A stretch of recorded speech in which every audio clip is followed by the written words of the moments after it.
মধ্যপ্রাচ্যের চলমান যুদ্ধ পরিস্থিতির প্রভাব পড়েছে দেশের জ্বালানি তেলের বাজারেও। সরবরাহ ঘাটতি ও বাড়তি চাহিদার কারণে রাজধানীর বিভিন্ন এলাকায় পেট্রোল পাম্পে সকাল থেকেই দীর্ঘ লাইনে অপেক্ষা করতে দেখা গেছে যানবাহন চালকদের। RICL TMX, যুগের পর যুগ স্থাপনা থাকে মজবুত। মঙ্গলবার সকালে রাজধানীর বিভিন্ন ফিলিং স্টেশন ঘুরে দেখা যায় মোটরসাইকেল, প্রাইভেট কার ও মাইক্রোবাস নিয়ে চালকরা সারিবদ্ধভাবে দাঁড়িয়ে তেল নেওয়ার জন্য অপেক্ষা করছেন। অনেককেই ঘন্টার পর ঘন্টা লাইনে দাঁড়িয়ে থাকতে হচ্ছে।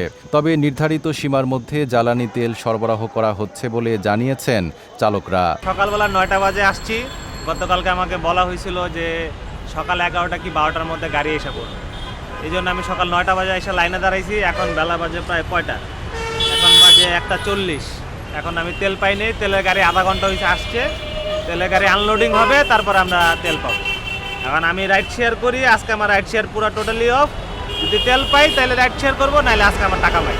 বর্তমানে ব্যক্তিগত গাড়িতে প্রায় 10 লিটার এবং এসইউভি বা মাইক্রোবাসে 20 থেকে 25 লিটার পর্যন্ত তেল দেওয়া হচ্ছে বলে জানা গেছে। ফলে অনেক চালক প্রয়োজনীয় জ্বালানি সংগ্রহ করতে একাধিক পাম্পে ঘুরতে বাধ্য হচ্ছেন। মোটরসাইকেলের ক্ষেত্রেও নির্দিষ্ট টাকার সীমা নির্ধারণ করে তেল দেওয়া হচ্ছে। দুদিন থেকে তো আসলে মানুষের মনে হয়েছে যে তেল দেশে নাই, এই অবস্থা। এই জন্যে মানুষ ধরুন তেল নিতেছে, যাদের লাগবে না তারাও নিতেছে, আর যাদের লাগবে তারা তো লাগে। কিন্তু যারা আগে দিত 500 টাকা, তারা এখন 2000 টাকা নিতেছে, বা যাদের লাগতো হাফ ট্যাঙ্কি আর ফুল ট্যাঙ্কি নিতেছে, নিয়ে আবার আসতেছে। এই হলো সমস্যা। ফিলিং স্টেশন সংশ্লিষ্টরা জানিয়েছেন, যতক্ষণ জ্বালানি মজুদ থাকে ততক্ষণ তারা বিক্রি চালিয়ে যাচ্ছেন। তবে চাহিদার তুলনায় সরবরাহ কিছুটা কম থাকায় পাম্পগুলোতে দীর্ঘ লাইন দেখা যাচ্ছে। পরিস্থিতি দ্রুত স্বাভাবিক হয়ে আসবে বলে আশা করছেন তারা।